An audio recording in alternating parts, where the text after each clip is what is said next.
Mi nombre es Juan. Desde joven siempre fui un apasionado de la tecnología y la gestión de proyectos.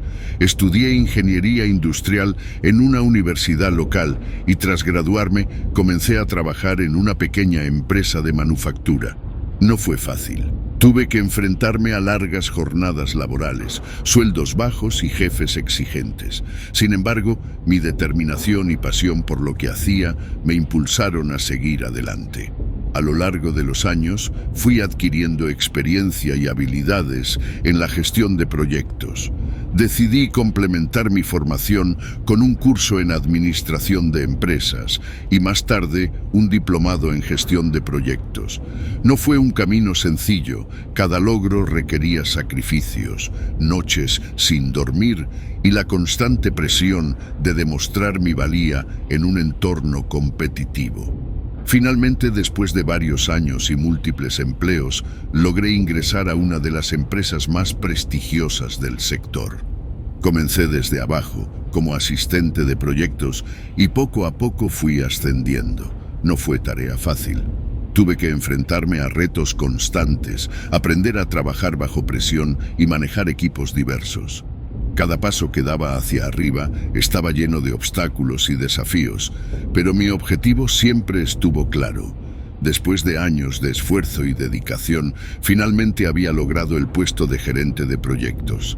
Estaba emocionado y listo para enfrentar los nuevos retos, pero no todos compartían mi entusiasmo.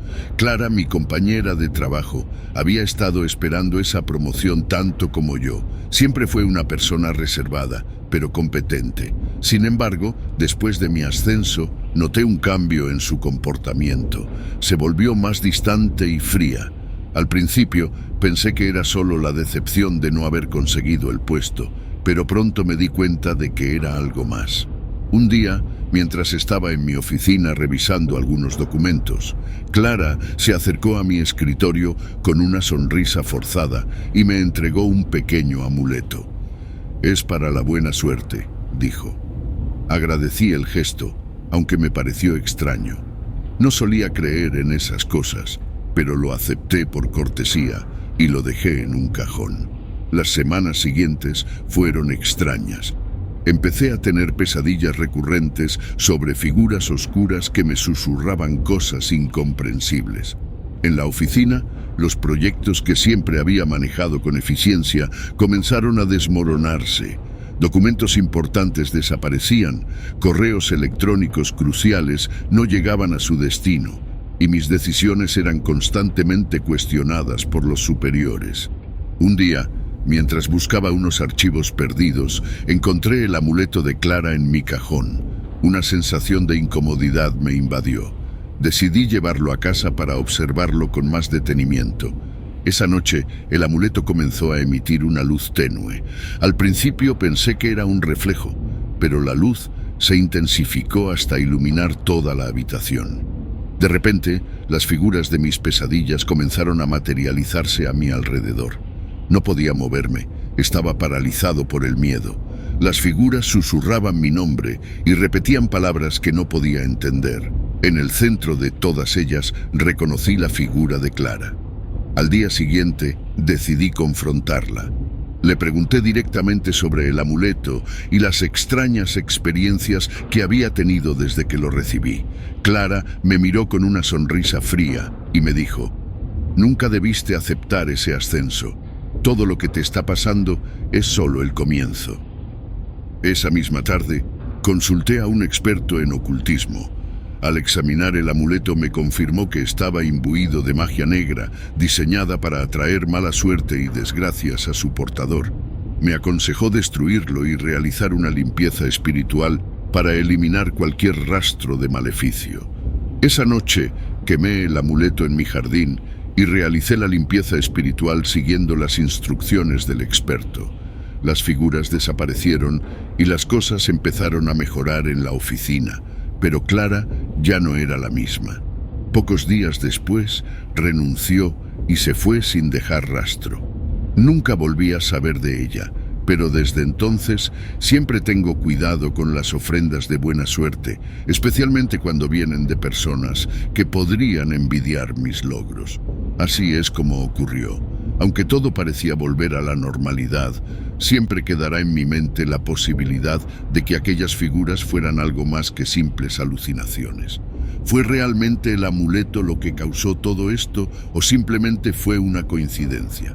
Nunca lo sabré con certeza, pero una cosa es segura. La envidia puede tomar formas inesperadas y dejar cicatrices que no se ven, pero que se sienten profundamente.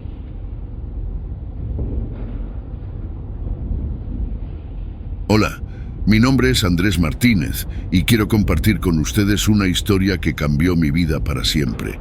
Vivo en Guanajuato, México, y tengo 30 años. Mi vida parecía perfecta. Tenía una relación maravillosa con Valeria, mi novia de toda la vida, y disfrutábamos de momentos inolvidables juntos, especialmente en un hermoso lago cerca de nuestra ciudad. Pero todo cambió de un día para otro, llevándome por un camino oscuro que jamás imaginé recorrer. Lo que voy a contarles no es fácil para mí, pero siento que debo hacerlo, para que todos ustedes sepan lo que puede ocurrir cuando nos dejamos llevar por la desesperación y recurrimos a fuerzas que no comprendemos. Esta es mi historia, una historia de amor, traición y consecuencias sobrenaturales que aún hoy sigo pagando. Hace 5 años, todo en mi vida parecía perfecto. Estaba con Valeria, mi novia desde la universidad, y nuestra relación era, según creía, sólida y feliz. A menudo íbamos al lago los fines de semana, un lugar que se convirtió en nuestro refugio. Era un sitio donde podíamos desconectar del mundo, disfrutar de la naturaleza y simplemente estar juntos. Todo cambió de golpe cuando descubrí que me era infiel. El impacto fue devastador. No podía entender cómo alguien a quien había entregado mi amor y confianza podía traicionarme así. La desesperación y la envidia comenzaron a consumirme lentamente. No podía soportar la idea de perderla, y mucho menos de verla con otra persona. En un acto de desesperación, recordé las historias de brujería que mi abuela solía contarme cuando era niño. Decidí acudir a una vieja conocida de la familia, una mujer que vivía en las afueras del pueblo y que, decían, tenía habilidades en magia negra. Sin pensarlo mucho, fui a verla. Le expliqué mi situación y ella, con una mirada penetrante y fría, aceptó ayudarme. Le pagué con todo el dinero que había ahorrado. Me dio un pequeño paquete y me dijo que lo colocara debajo de la cama de Valeria. Esto hará que se quede contigo para siempre, prometió. Sin embargo, también me advirtió que las fuerzas con las que estaba jugando eran peligrosas y que podría haber consecuencias. Después de salir de su casa, algo cambió en mí. Sentía que una sombra oscura me acompañaba. Al principio eran solo sensaciones. Un frío inexplicable en las habitaciones, susurros en la noche que no podía entender. Pronto empecé a ver cosas. En casa, especialmente cuando estaba solo, veía la figura de un hombre con un sombrero negro en los rincones oscuros. Al principio pensé que estaba imaginando cosas debido a la culpa y el estrés. Sin embargo, las apariciones se volvieron más frecuentes y vívidas. El hombre del sombrero negro parecía observarme, sin moverse, pero siempre presente. Empecé a perder el sueño y la cordura. Las cosas empeoraron cuando empecé a sentir una presencia física. Sentía que me tocaban en la oscuridad, que algo me seguía por los pasillos. Las luces de la casa comenzaban a parpadear sin razón aparente, y los objetos cambiaban de lugar. Valeria, por su parte, no parecía afectada, pero nuestra relación se deterioraba rápidamente. Ella se volvió distante, como si una barrera invisible nos separara. Eventualmente caí enfermo. Los médicos no encontraban ninguna causa física para mi estado. Solo sabían que mi salud empeoraba día a día. Las visiones del hombre del sombrero negro se intensificaron. Una noche, cuando ya no podía más, lo vi claramente al pie de mi cama.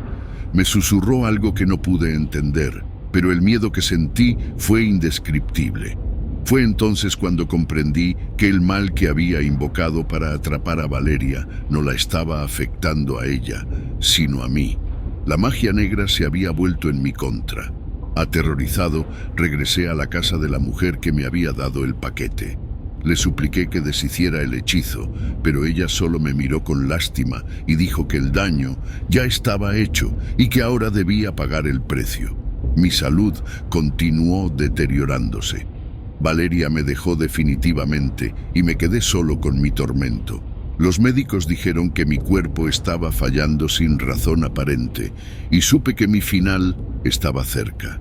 En mis últimos días, el hombre del sombrero negro se convirtió en mi única compañía constante, una sombra de mi propia desesperación y malas decisiones. Ahora, al borde de la muerte, escribo esto como advertencia.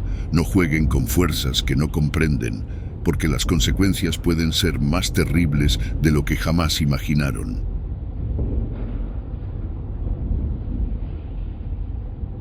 Hola, soy Ricardo López y vivo en un pequeño pueblo en las montañas de Michoacán. Tengo 38 años y esta es mi historia. Siempre he sido escéptico respecto a lo sobrenatural, pero lo que viví me cambió para siempre. Todo comenzó cuando decidí comprar una vieja cabaña en las afueras del pueblo. Era un lugar apartado, perfecto para descansar y alejarme del estrés del trabajo. La cabaña había pertenecido a un anciano que, según los vecinos, era un brujo. No hice caso a esos rumores y la compré de todas formas. La primera noche en la cabaña fue tranquila, pero al segundo día empecé a notar cosas extrañas. Había marcas talladas en las paredes y en el suelo, símbolos que no podía entender. Pensé que eran restos de algún ritual antiguo del dueño anterior. Decidí ignorarlos y continuar con mis reparaciones.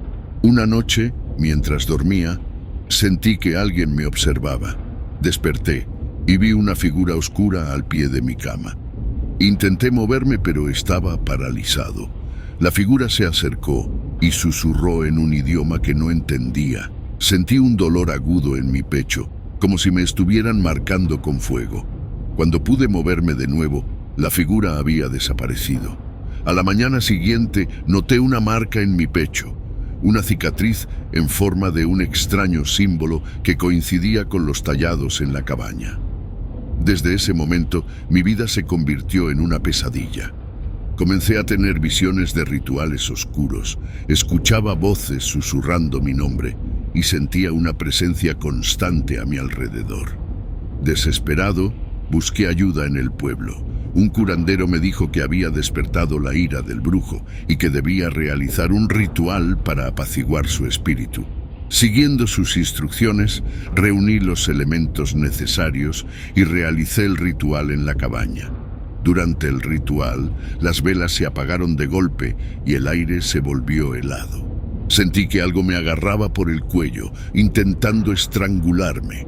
En un último esfuerzo pronuncié las palabras que el curandero me había enseñado. La presión en mi cuello desapareció y el ambiente volvió a la normalidad. Pensé que todo había terminado, pero la marca en mi pecho seguía ahí, recordándome constantemente la oscuridad que había desatado. Abandoné la cabaña y nunca más volví. Ahora vivo con el miedo constante de que algún día el espíritu del brujo regrese por mí.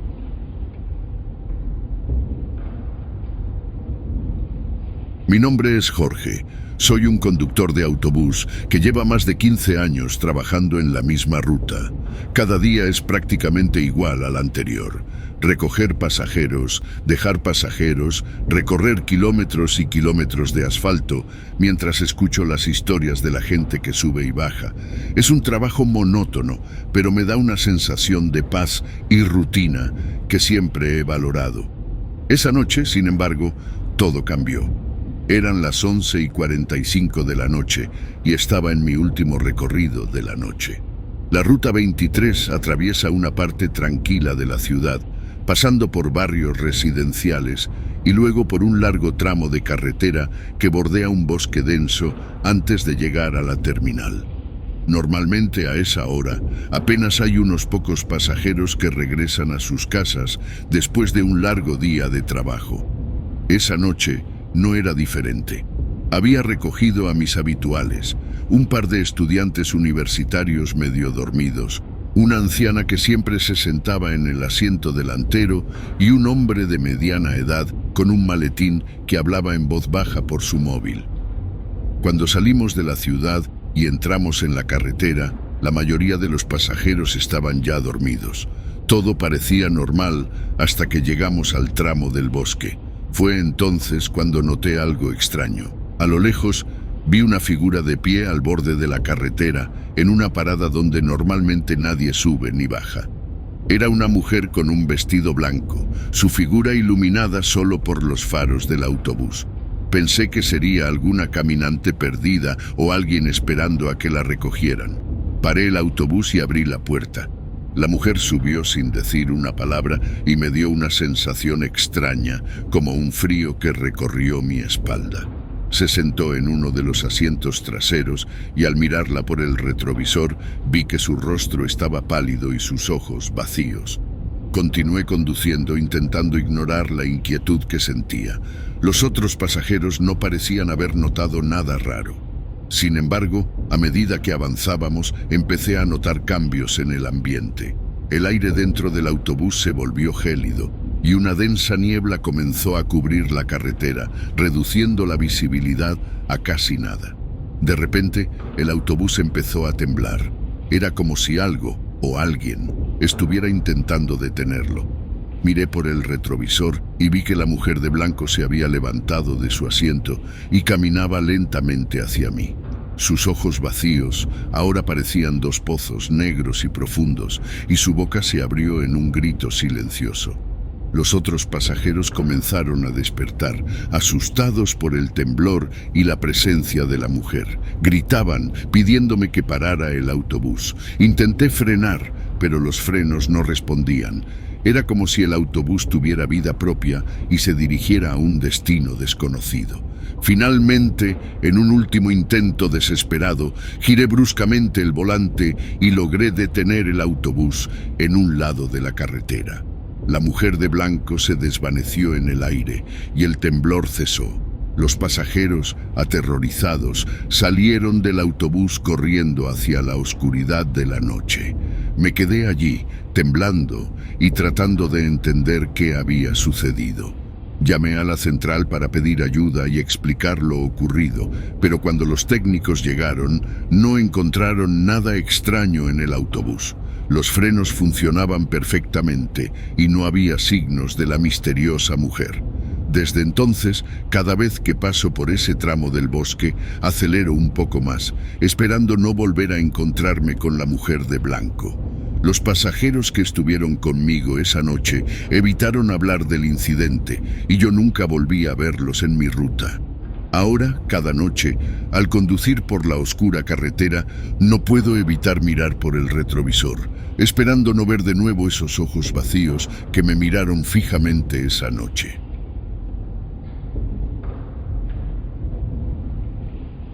Mi nombre es Ana Sánchez, tengo 27 años y vivo en Veracruz.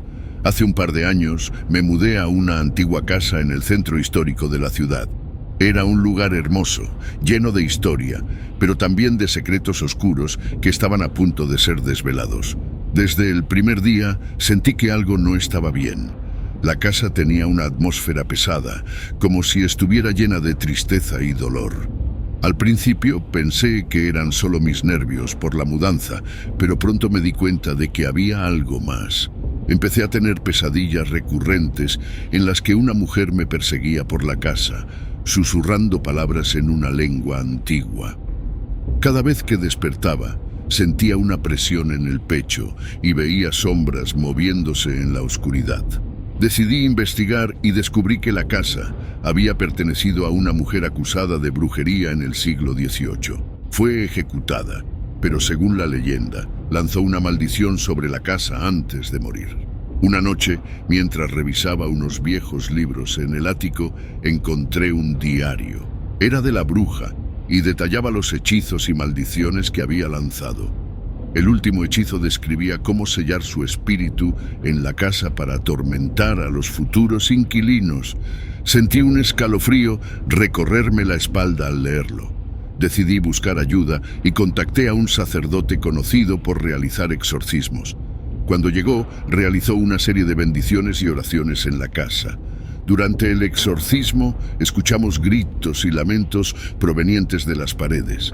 El sacerdote me dijo que la maldición era muy fuerte y que solo un contrahechizo podría romperla. Siguiendo las instrucciones del sacerdote, recité las palabras del contrahechizo en el diario. En ese momento, un viento helado recorrió la casa y todas las puertas y ventanas se cerraron de golpe. Sentí una presencia maligna rodeándome, pero continué recitando el hechizo. Finalmente, la casa se quedó en silencio y la presión en mi pecho desapareció. Desde entonces, la atmósfera de la casa cambió por completo. Ya no había sombras ni susurros en la oscuridad. Sin embargo, todavía siento una conexión con la bruja, como si una parte de su espíritu siguiera acechando, esperando el momento oportuno para regresar.